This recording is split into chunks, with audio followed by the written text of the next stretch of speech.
There is something built into our children. From the moment that they can walk, there are fights to win. I'm talking, my brother and I, if you guys know like a sidewalk, how it has the lines that have been cut into them to prevent cracks, my brother and I would race each other to each crack. So I would beat him on one, and then he's like, well, I'm not racing anymore. And then he'd be like, race to the next crack, and he would try to beat me. And we just kept racing and racing every crack. And my mom, she would just let us just run down the sidewalk because here we are racing each other down every crack. And that's what we do. We are built for some reason to win and to beat the other people.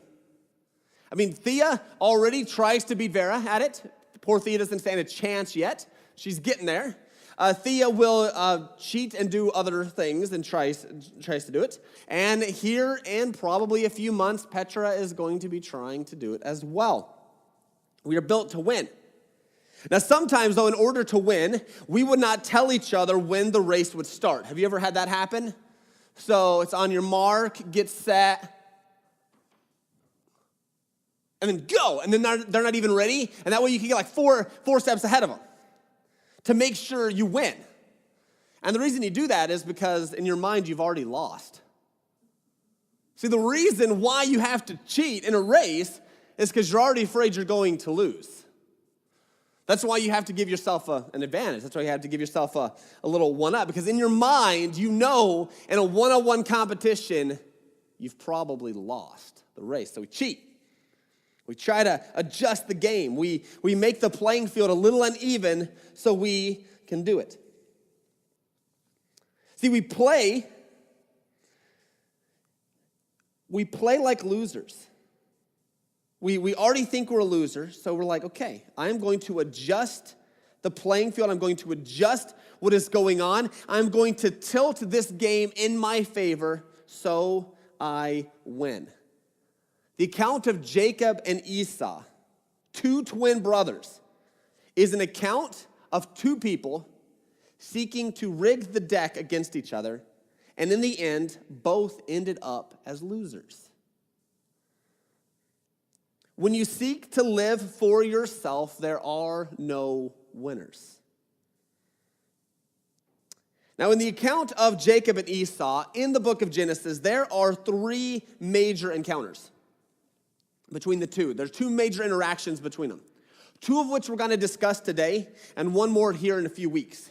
And so our first encounter begins here in Genesis chapter 25. Genesis chapter 25, if you are there is going to be, sadly, like some of these passages, there's going to be a lot more reading in this one. But once you get to the reading, you guys will see, we'll then drive home what we can get out of it. Genesis chapter 25.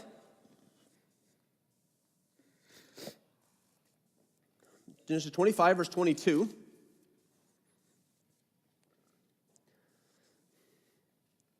So right off the bat, poor Rebecca, she found out she was pregnant, and inside her kids decided they were going to kill each other. Right off the get-go, they're just going right at it. And she says the children struggled together within her, and she said, if it is thus, why is this happening to me? So she went to inquire of the Lord, and the Lord said to her, 2 nations are in your womb, and 2 people from within you shall be divided. The one shall be stronger than the other, the older shall serve the younger. When her days to give birth were completed, behold, there were twins in her womb. The first came out red, all his body like a hairy cloak. So they called his name Esau. Afterward, his brother came out with his hand holding Esau's heel, so his name was called Jacob. Isaac was 60 years old when she bore them. Do you guys remember those funny little cards, you can give people who just had a baby, and it's usually some like meaningful thing of like Lily, pretty fragrance for the Lord, or something. Those dinky little baby cards. I don't know if you've ever seen those. Jacob, they always tried to change the name of Jacob to servant of God or something. Nope, Jacob means a heel grabber. Lamest name ever. So when the card, it should literally have, here's a picture of a foot and a hand. You picked a really weird, lame name. I love my name, but for the meaning-wise, not really epic. Esau, yeah, means like red hair. Man, got some good names. Got some good names for the kid. How would you like to do that, name your kid? Kid comes out, Harry. What's his name? Harry. Henry? Harry. Oh, okay. The baby's so cute. Dad's like, what's your name? Ugh. Okay, kid's name is Ugh. First reaction, this is how they named their kids back then. So here's Esau, red hair, and here's Jacob. He's grabbing the heel. That's a good name, heel grabber. Perfect name. Man, yeah, okay, anyways. All right, so now here's the thing about Esau, though. If you guys notice, there's his body was like a hairy cloak. There is actually a condition. It's called, if you want to call it Wolfman syndrome, there's a fancy scientific name, but the baby comes out covered in hair.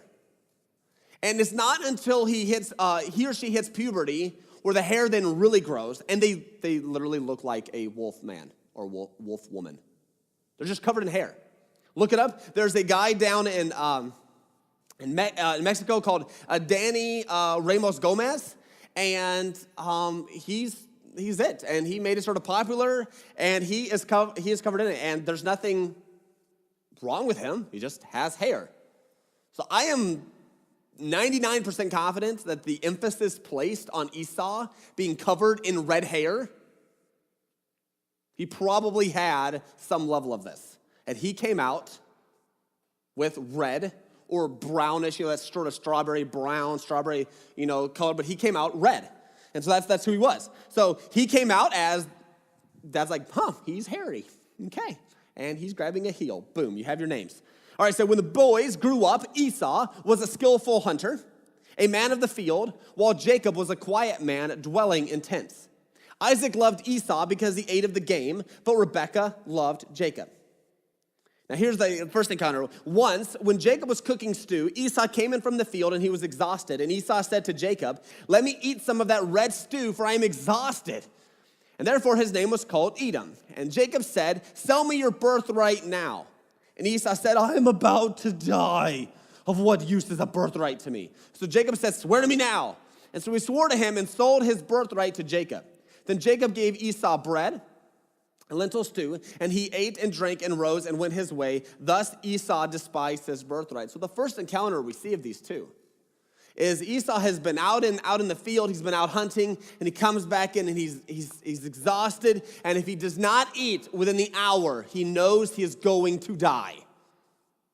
So he begs Jacob to make him some stew, and Jacob, being the heel grabber, the deceitful one, says, "Mwahaha, give me your birthright, and I will give you my stew." In essence, back in those days, the firstborn son got the birthright. And how this played out is whoever the firstborn was got a double portion of the inheritance. So if you had, let's say, 5 kids, okay, that means the inheritance would be split up 5 ways. The firstborn would get 2 of those inheritance, and then the other 4 kids would have to split up the 3. Does that make sense? In a really weird mathy sort of way. So if there were 9 kids, the oldest would get 2 out of 9 of the portions, and then the other 8 kids would have to split 7 of them. The problem is when you have 2 kids, you have 2 portions, split it up evenly, you have 2, and so the firstborn would get 2, and the youngest would get 0. So it was better to have more kids. You don't want to be that second kid and not have another son because you're in trouble. Here's Jacob, knowing full well his inheritance is going to be a big fat zilcho. Esau's getting it all. And I can't even imagine Jacob's luck when he actually concocted this plan out of nowhere. It's not like he was planning on this. How do you plan with your older brother, who's the crazy cool hunter, comes in and he's about to die, and he doesn't care if he sells you his birthright? So he took advantage of it. And Esau said, by selling him his birthright, what he was saying is, when our father dies, I will give you the inheritance that will be given to me. So it's sort of like a done deal thing, and that was the plan. This is the first interaction that we have. We've got to remember this line: when you seek to live for yourself, there are no winners. Here's Jacob seeking to live for himself, and we'll find out what's going to end up created by him doing this. And also Esau was seeking to live for himself and actually ends up selling off his portion. When you seek to live for yourself, there are no winners. Now let's turn to Genesis chapter 27. Genesis 27. This is a doozy. This is a doozy of a passage. Let's get going. When Isaac was old and his eyes were dim so that he could not see, he called Esau, his older son, and said to him, "My son." And he answered, "Here am I." And he said, "Behold, I am old. I do not know the day of my death. Now then, take your weapons, your quiver, and your bow, and go out to the field and hunt game for me, and prepare me delicious food, such I love, and bring it to me so that I may eat, that my soul may bless you before I die." Now Rebekah was listening when Isaac spoke to his son Esau. When Esau went to the field to hunt for game and bring it, Rebekah said to her son Jacob, do you guys want me to do the girl voice? Thank you. "I heard your father speak to your brother Esau. Bring me game and prepare me delicious food that I may eat it." I can't do that one for forever, so I'm not going to do it. "And bless you before the Lord before I die." Thank you, Paxton, for being a little more excited. Everybody else is sleeping over here. Okay. "Now therefore, my son, obey my voice as I command you. Go to the flock and bring me 2 young goats so that I may prepare from them delicious food for your father, such as he loves. And you shall bring it to your father to eat so that he may bless you before he dies." But Jacob said to Rebekah, his mother, "Behold, my brother is a hairy man, and I am a smooth man. Perhaps my father will feel me, and I shall seem to be mocking him and bring a curse upon myself and not a blessing." His mother said to him, "Let your curse be on me, my son. Only obey my voice, and go bring them to me." So he went and took them and brought them to his mother. And his mother prepared delicious food, such as his father loved. Then Rebekah took the best garments of Esau, her older son, which were with her in the house, and put them on Jacob, her younger son. And the skins of the young goat she put on his hands and on the smooth part of his neck. And she put the delicious food and the bread which she had prepared into the hand of her son Jacob. That is hairy, where you can put on a goat. And yeah. So he went to his father and said, "My father." And he said, "Here I am. Who are you, my son?" Jacob said to his father, I am Esau, your firstborn. I have done as you told me. Now sit up and eat of my game, that your soul may bless me." But Isaac said to his son, "How is it that you have found it so quickly, my son?" He answered, "Because the Lord granted me success." Then Isaac said to Jacob, "Please come near so that I may feel you, my son, to know whether you are really my son Esau or not." You can tell right here, sort of like Isaac is old, he can't see. He's like, man, it sounds like Esau has a cold or something. And he just walked right out and caught game really fast. And it's just something's not quite adding up. So he's like, come here close and let me put my hands on you. So he felt him and said, "The voice is Jacob's voice, but the hands are the hands of Esau." And he did not recognize him because his hands were hairy like his brother's Esau hands. So he blessed him. He said, "Are you really my son Esau?" And he answered, "I am." Then he said, "Bring it near to me that you may eat of my son's game and bless you." And so he brought it near to him and he ate. And he brought him wine and he drank. Then his father Isaac said to him, "Come near and kiss me, my son." So he came near and kissed him. And Isaac smelled the smell of his garments and blessed him and said, "See, the smell of my son is as the smell of a field that the Lord has blessed. May God give you of the dew of heaven, of the fatness of earth, and plenty of grain and wine. Let peoples serve you, and nations bow down to you. Be Lord over your brothers, and may your brothers' sons bow down to you. Cursed be everyone who curses you, and blessed be everyone who blesses you." And remember from last week, we have the interaction between Isaac and Rebekah, Jacob and Esau's parents, and how we believe that Rebekah, based on a promise made a couple chapters ago, thought Jacob was supposed to be God's chosen one, and that's why she's trying to manipulate this scene so Jacob gets blessed like what's happening. So as soon as Isaac had finished blessing Jacob, verse 30, when Jacob had scarcely gone out from the presence of Isaac his father, Esau, his brother, came in from his hunting. He also prepared delicious food and brought it to his father. And he said to his father, "Let my father arise and eat of his son's game, that you may bless me."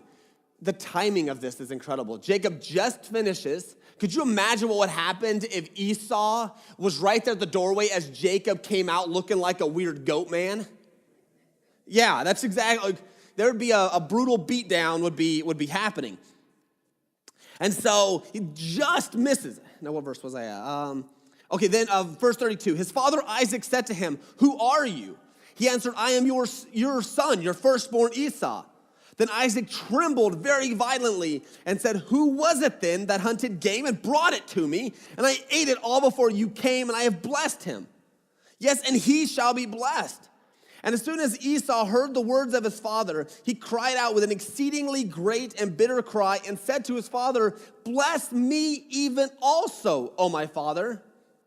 But he said, "Your brother came deceitfully, and he has taken away your blessing." And Esau said, "Is he not rightly named Jacob? For he has cheated me these 2 times. See, Jacob means deceitful jerkhead. That's what it means. So if you ever see a card that says Jacob means blessed servant, it's a lie. This is what Jacob means.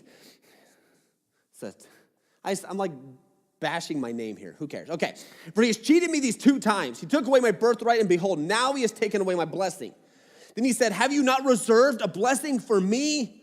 And Isaac answered and said to Esau, "Behold, I have made him lord over you, and all his brothers I have given to him for servants, and with grain and wine I have sustained him. Then what then can I do for you, my son?" Esau said to his father, "Have you but one blessing, my father? Say one thing nice to me.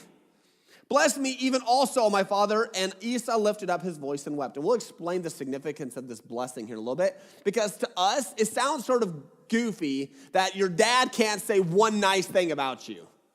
It's like, "Vera, you are my special daughter. I love you." And he's like, "What about me?" "No!" It's hard for us to get. All right? And so, "Bless me even also, my father," and voice as well. Okay, verse 39. Then Isaac, his father, answered and said to him, this is the blessing of blessings, let me tell you. This is like, we're talking awesome. "Behold, away from the fatness of the earth shall your dwelling be." Pretty much you're going to live in the desert. "And away from the dew of heaven on high, there's going to be no water. By your sword you shall live." You're going to have to fight to live. "And you shall serve your brother." Lame. "But when you grow restless, you shall break his yoke from your neck." And that is a future prophecy that happens later when the nation of Edom breaks away from Israel. Verse 41, "Now Esau hated Jacob because of the blessing with which his father had blessed him. And Esau said to himself, 'The days of mourning for my father are approaching. Then I will kill my brother Jacob.'" That actually took like 80 more years, but anyways. "But the words of Esau, her older son, were told to Rebekah. So she sent and called Jacob, her younger son, and said to him, 'Behold, your brother Esau comforts himself about you by planning to kill you. Now therefore, my son, obey my voice. Arise, flee to Laban, my brother in Haran, and stay with him a while until your brother's fury turns away, until your brother's anger turns away from you, and he forgets what you have done to him.'" You really think a sibling could forget the fact that he was just robbed and ripped off of his entire inheritance? No. How many of you guys remember all the big things your siblings ever did to you growing up? That doesn't mean we hold it against them, but man, this time my brother, he had this rubber snake, and he got mad at me, and he runs into my room, and he whips me with that rubber snake, exploded the veins in my hand. Just payback's a coming still. All right, anyway. All right, so yeah, there's no way, anyway, until your brother anger turns away from you and he forgets what you've done to him. Then I will send and bring you from there. Why should I bereft of you both in one day? Then Rebekah said to Isaac, "I loathe my life because of the Hittite women," and et cetera, et cetera, et cetera. We'll have that for another time. So when you seek to live for yourself, we have 4 people who are seeking to live for themselves. And you know what ends up happening? They all lose.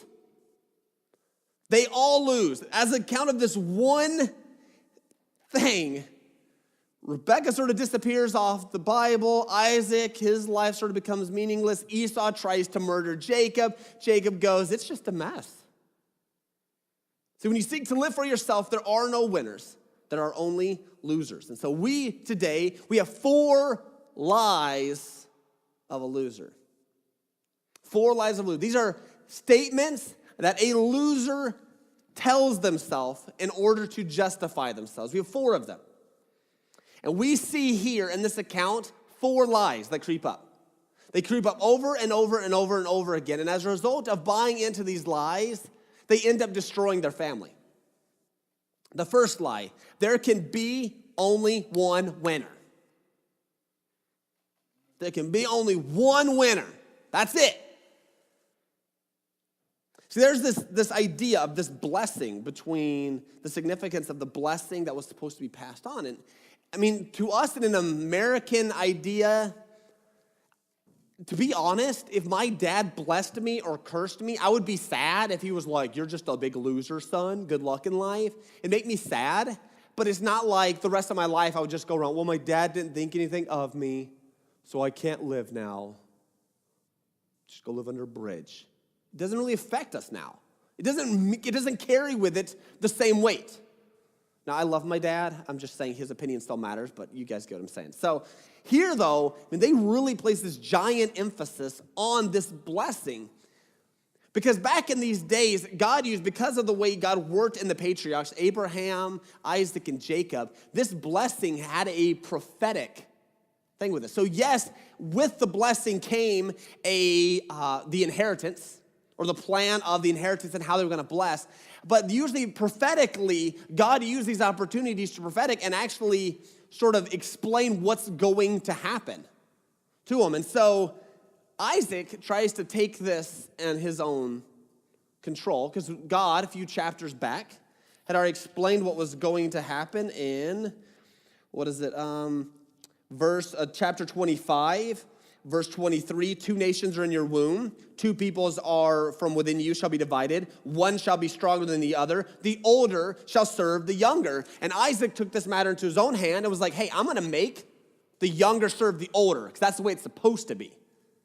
And so Isaac had every intention of blessing Esau with what Jacob was supposed to get. And it's small events like these in the Bible that actually I think are cool, that show that man can have full free will and have the complete wrong intentions and have every plan of doing something some way, and God still is sovereignly in control and guides and brings everything exactly how he wants it to be.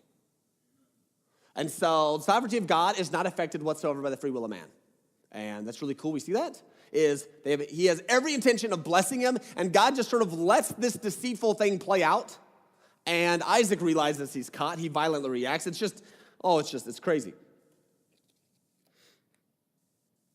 All right, so let me just summarize the blessing. The book of Genesis emphasizes the blessing of a father to his sons.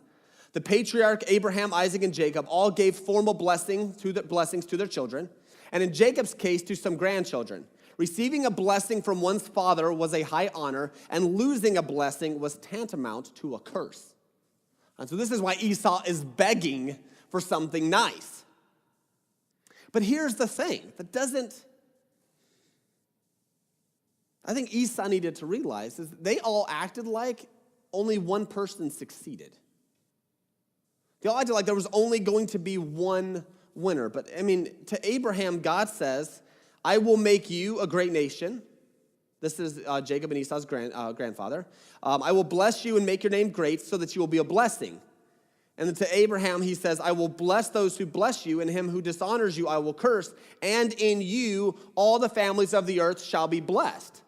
So God is saying, in you, Abraham, everybody's a winner. Your families, by you, people are going to win. So we have this idea that there can only be one winner. Everybody else is a loser. But God has already said straight up, there is not just one winner. In Abraham, everybody has a chance of winning. To Isaac, that is Jacob and Esau's son, he tells him in Genesis 26, sojourn in this land, and I will be with you, and I will bless you. For to you and to your offspring I will give all these lands, and I will establish the oath that I swore to Abraham your father. And so in Genesis 26, verses 3 and 5, this is their dad, this is Isaac. God tells Isaac, to you and your offspring. That is his kids. He is going to give this land. I will establish this oath. Verse 4, he says, I will multiply your offspring as the stars of the heaven, and will give to your offspring all these lands, and in your offspring all the nations of the earth shall be blessed. Because Abraham obeyed my voice and kept my charge, my commandments, my statutes, and my laws. So why was Isaac trying to be secretive and pass the blessing he has no control over? It's really what ends up happening. There was nothing wrong with Isaac going and handing the inheritance to Esau. That was completely within his right as dad. But as soon as he got prophetic with it, and actually started saying the older is going to serve the younger, and as soon as he started giving a thing, I think that's when God had every intention of, no, this is not how this is playing out. Prophetically, this is how it is going to happen in Jacob and Esau's life. The first lie we tell ourselves is there can be only winner. There can be only one winner. See, Isaac's trying to say, hey, only Jacob can be blessed. Only Jacob can. God still worked in the life of Esau. Esau became a great nation. He used Esau. Esau became a great nation, became a powerful nation, and sadly they went off on a trail they should not have gone, but God blessed just like he blessed Ishmael. You guys, so Abraham, remember Isaac and Ishmael? He blessed Isaac, and guess who else he blessed? He blessed Ishmael, and he became a great nation. Here's another descendant. You have Isaac. He has two sons, Jacob and Esau, and God still fulfilled his promise. There can be more than one winner. Jacob thought it could only be him. He took matters into his own control. Things got bad. Rebekah did the same thing. Isaac did the same thing. Esau tried to do the same thing. They're all trying to become the only one who would win, and they all end up burning each other. And they ended up destroying their family. We sort of do this. We sort of tell our lives this, I think, in life. We're mad when that one person gets the promotion and we don't. Because that should have been mine. That was me winning. And now you took it. Now I'm the loser. No, just because you didn't get a promotion does not mean you're a loser or a winner. It just means later you might get a better promotion. But we take it like, winning and losing. And we can't celebrate with people when they happen to succeed. It happens with churches sometimes where you look down the street and that church, oh man, all this stuff at school happening there. They're winning, well, we must be losing. Give me a break. In Christ, we're all winners. I mean, it says Romans 8:37 says, in all things, we are more than conquerors through him who loved us. We win. So when another church is doing some awesome things, amen, praise the Lord. Really cool. We're excited. Hey, great. It doesn't have to be just one winner. In Christ, we're all winners. And this is what happened here in Abraham. They were all winners. If they acted in faith, every single one of them would have won.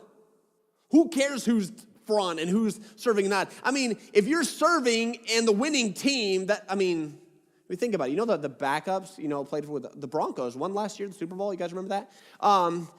I do. Okay, so anyways, what about all those people who never got to play?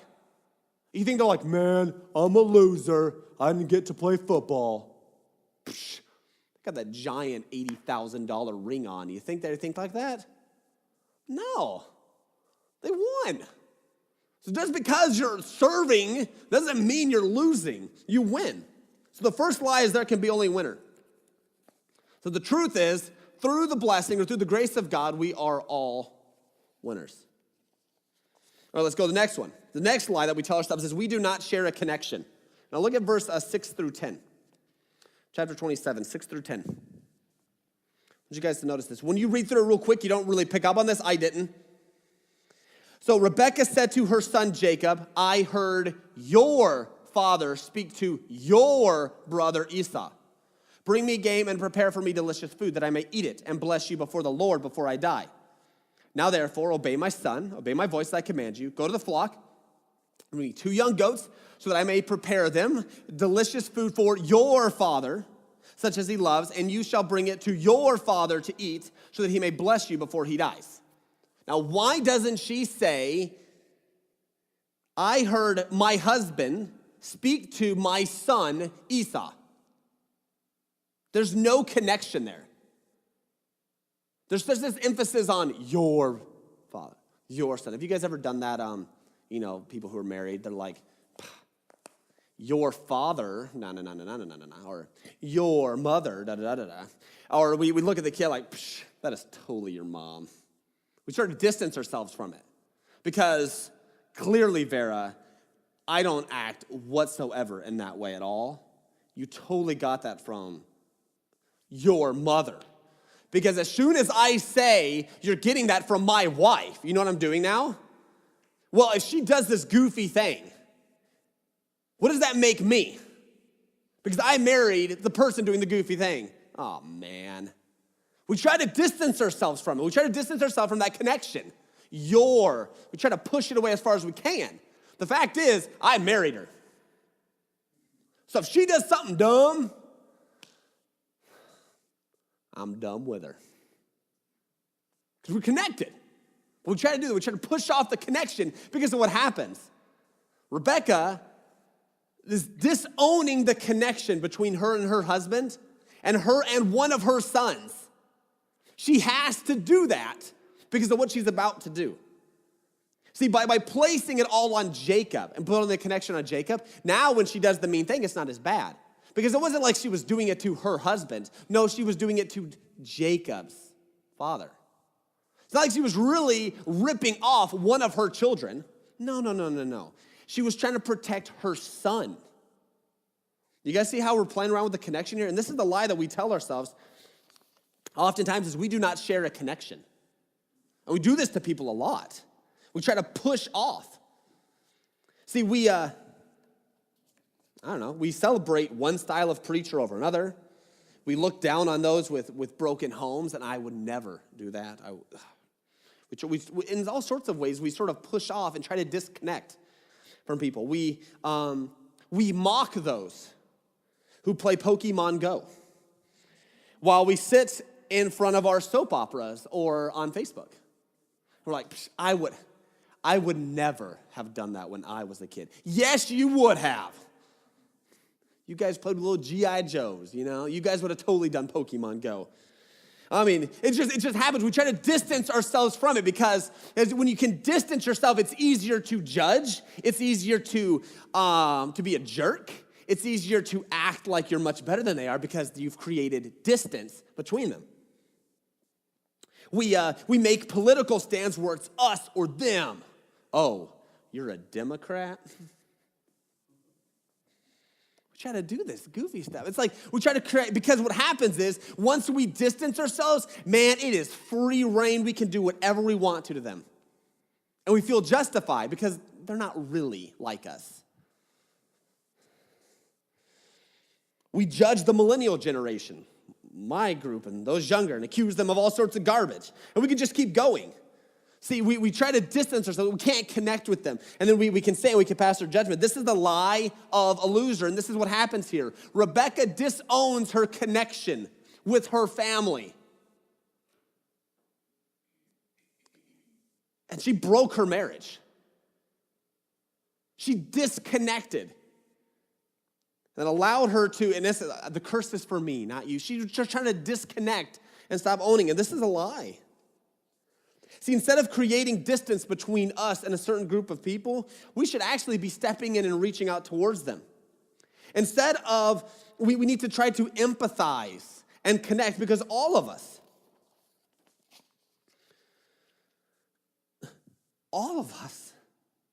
are made in the image of God. I mean, every single one of us is a human being. We all have this. If you follow our line far enough back, we all have the same mother and the same father. And we so often try to distance ourselves from that. And we end up just treating each other terribly. So the first thing we should do is not step away. I mean,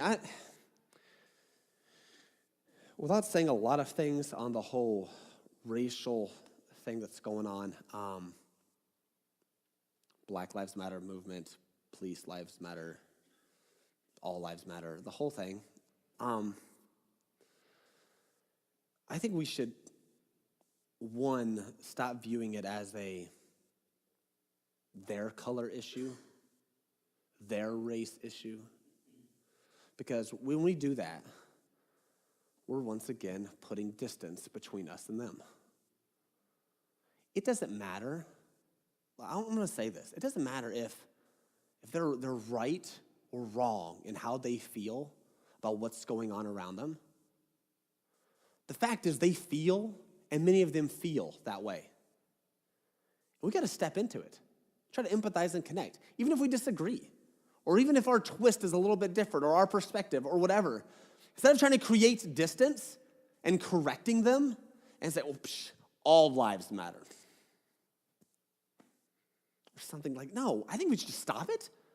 Just stop with the political back and forth and just say we have a portion of our population that feels wronged and feels judged and feels manipulated and controlled, and for 200 years,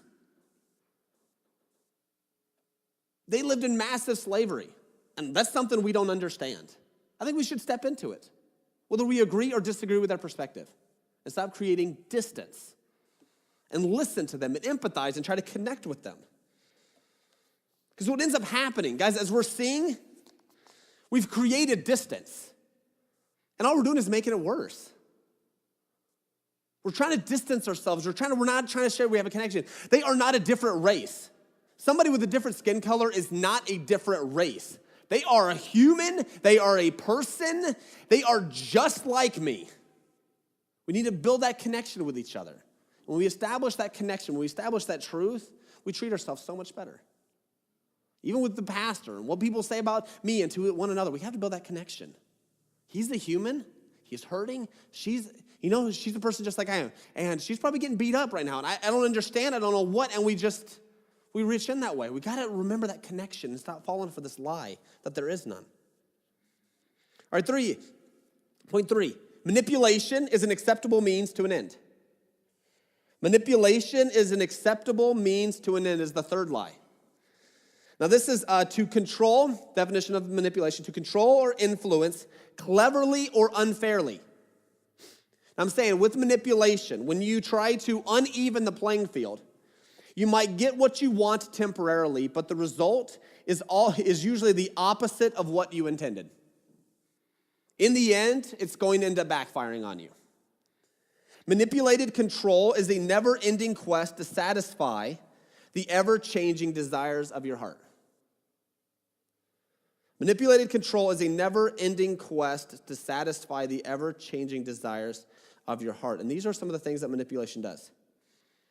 So manipulation uses another's weakness. As you guys remember in our account, Rebekah knew Isaac was blind. So she set it up where she was using his weakness and able to exploit it. So typically manipulation finds and uses another person's weakness. He was older, blind, confused. Verse 12, we see manipulation has a fear of getting caught. It says, perhaps my father will feel me, and I shall seem to be mocking him and bring a curse upon myself and not a blessing. And so there is a fear that you're going to get found out. Verse 18 says, so he went into his father and said, my father, and he said here, which one did I have that? Oh yeah, he said, he went into his father and said, my father, and he said, here I am, who are you, my son? Manipulation is good because it begins to cause doubt in another person. Manipulation, the next one, manipulation abuses the goodness of people. Look at verse 23.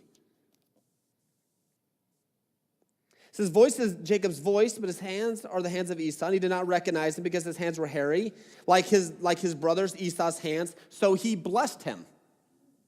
See, Isaac had an intention.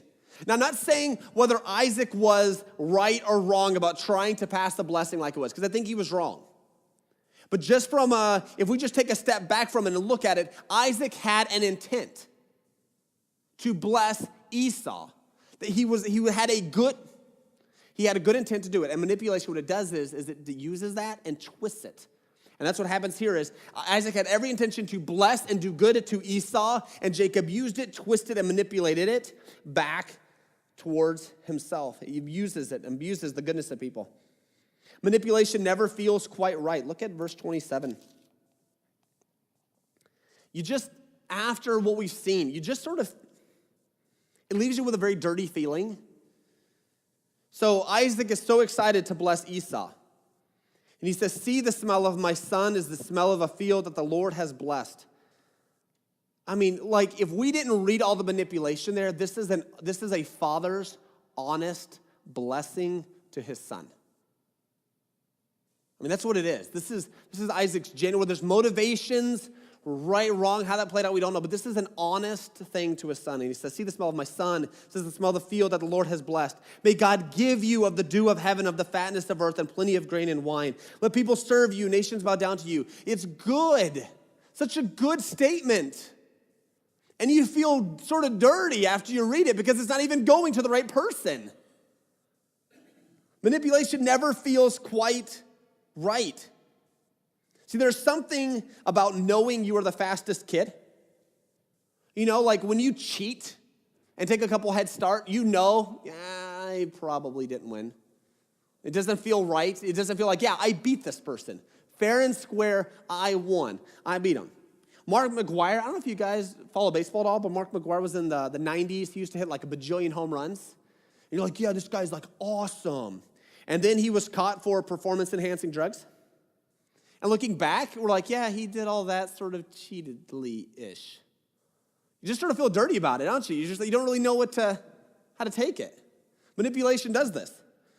Emmitt Smith, the Dallas running back, you guys probably have heard of him. All his records were done by straight brute strength and somehow never getting injured enough where he had to stop playing. That was honest work compared to people who manipulate the system. Sharing one's opinion is not manipulating. I want to emphasize that. Telling someone they are wrong is not manipulating. Manipulation seeks to change the equality of a situation. Remember, often this happens because we start distancing ourselves from that person. We try to uneven the playing field. So through violence, insults, deceit, confusion, the playing field is somehow twisted in a way that benefits another. And Rebekah and Jacob took advantage of Isaac's limitations and twisted things to accomplish what they wanted. This is not the sign of a winner, but a loser. You couldn't handle losing, so you took advantage of someone. That is the third lie. So instead of that, I think you need to be humbly honest, even if your situation is messy and difficult. We've got to be stickler. We've got to try to stick to the truth. And oftentimes, we should just keep our mouth closed. Our last one, number 4, is the lie, I am not responsible for my actions. Okay, look at verse 12 and 13. It says, perhaps my father will feel me, and I shall seem to be mocking him and bring a curse upon myself and not a blessing. His mother said to him, let your curse be on me, my son. Only obey my voice and go and bring them to me. Jacob, you are not responsible for your actions. I am responsible for your actions. Okay, verse 13. So first, Jacob disowned his actions and let his mom take the blame. And in verse 13, Rebekah believed she could somehow take the responsibilities from Jacob's actions. Verse 36, Esau said, is he not rightly named Jacob, for he has cheated me these 2 times? He took away my birthright, and behold, now he's taken away my blessing. It's Jacob's fault. I sold him my birthright because I happened to be hungry one time. He's also disowning his responsibility. Isaac, verse 35, blamed Jacob. Your brother came deceitfully and he has taken away your blessing. No, Isaac was still responsible for what he said. If there was any doubt whatsoever, he should have just kept his mouth closed. Maybe he should have asked God first.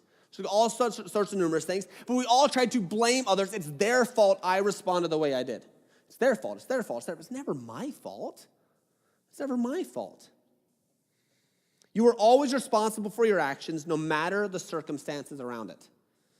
Now, there might be environmental, psychological factors that are affecting your decisions, and those are good to know.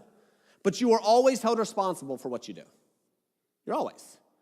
You just ground that into our kids, grandkids. You're responsible for your choices. You're responsible not responsible for theirs. Don't worry about their choices. They're responsible for theirs. You're responsible for yours. You're responsible for your choice. And as a result of them not being responsible for their choices and passing the blame, Isaac vanishes from the pages of the Bible. Rebekah disappears from Scripture. Not even her death is recorded. Esau becomes a man of violence, and Jacob for many years lived in a situation where he was betrayed and manipulated. They all lost because they all refused to take responsibility. Could you imagine if they all actually owned up to their actions? How different this would have been? I mean, really. Rebekah comes in, tells Jacob, hey, I want you to manipulate and cheat. And Jacob's like, no, Mom. That is wrong. You should pray and ask for forgiveness. Or if Jacob comes up and Jacob's like, hey, I got my birthright from Esau. And Rebekah's like, that was stupid. Go give it back to him. But Mom, go give back your birthright. And Isaac comes in and is like, man, this is really confusing. And I really don't trust myself right now. So I'm gonna bring in all my servants and some wise counsel, and I'm gonna make sure I'm doing this right. Or Esau goes in, hey, Dad, thank you for this, but didn't that blessing from God say that it wasn't supposed to be me, but it was supposed to be him? I don't really understand it. I really don't like Jacob, but hey, I want to do what God wants. Could you imagine if the Bible actually played out that way? It'd be like reading a nice, happy soap opera thing. You'd be like, oh, they're like all friendly with each other. Our actions have consequences. Me alone is responsible for what I say. So conclusion, there's 4 lies that we've learned. There can be only one winner. We do not share a connection. Manipulation is an acceptable means to an end. And 4, I am not responsible for my actions. Those are lies. And if you believe those, everyone is going to lose. You are, and so are they. And truths of winners. These are just sort of the opposite. In God's blessings, we are all winners. 2, we are all made in the image of God. So much so that Jesus even became a man to connect with us. You guys thought about that? Jesus became a man. He connected with us. He wanted to connect with us so much that he became a man to rescue us. I will speak the truth gently to accomplish my goal instead of manipulating. And then I am responsible for what I do. And I'm so responsible for what I do. It is why Jesus came to die and to rescue me. As soon as we own up to that, those are the truths of winners. And if we're ministering with those truths in mind to others, we're going to win. Follow those truths. Instead of ruining and losing in your life, you will set